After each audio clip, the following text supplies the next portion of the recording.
बी न्यूजमध्ये आपलं पुन्हा स्वागत। आता बातम्या पाहूया विस्तारानं। हिंदू समाजातील 15 तरुणींना प्रेमाच्या जाळ्यात अडकवून त्यांचे अश्लील व्हिडिओ बनवून बदनामीची धमकी देणाऱ्या शिरोलीतील शाहिद सनदीचे कारनामे उघड झालेत। त्यामुळे कोल्हापुरात एकच खळबळ उडाली आहे। हा लव जिहादचा प्रकार असावा अशी शंका व्यक्त करून काही हिंदू कार्यकर्त्यांनी सनदीला बेदम चोप देऊन राजारामपुरी पोलिसांच्या स्वाधीन केलं। त्यानंतर गुन्हा नोंद झालेल्या हातकणंगले पोलीस ठाण्याकडे शाहिदला पाठवण्यात आलं।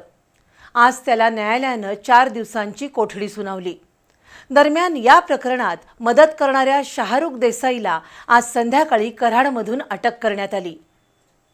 हातकणंगले तालुक्यातील पुलाची शिरोली इथल्या शाहिद समीर सनदी या तरुणानं हिंदू समाजातील काही युवतींना प्रेमाच्या जाळ्यात ओढलं। त्यानंतर कोल्हापूर आणि शिरोलीतील वेगवेगळ्या लॉजवर नेऊन सनदीनं त्या तरुणींवर अत्याचार केले।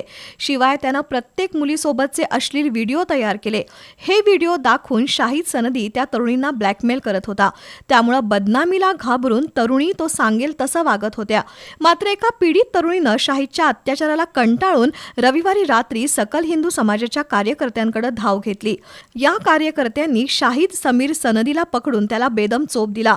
त्यानंतर सनदीला राजारामपुरी पोलिसांच्या स्वाधीन करण्यात आलं होतं। संबंधित पीडित तरुणीची तक्रार घेऊन हा गुन्हा राजारामपुरी पोलिसांनी हातकणंगले पोलिसांकडे वर्ग केला। त्यानंतरच्या पोलीस तपासात अनेक धक्कादायक गोष्टी उघड झाल्यात। लव जिहाद मानसिकतेमधून शाहिदनं अनेक तरुणींवर अत्याचार केलेत। शिवाय तरुणींचे अश्लील व्हिडिओ बनवले। मात्र प्रकरण अंगाशी येणार हे लक्षात आल्यावर त्यानं सर्व व्हिडिओ डिलीट केले। पोलिसांनी त्याचा मोबाईल ताब्यात घेतला असून या संपूर्ण प्रकाराची सखोल चौकशी सुरू केली आहे।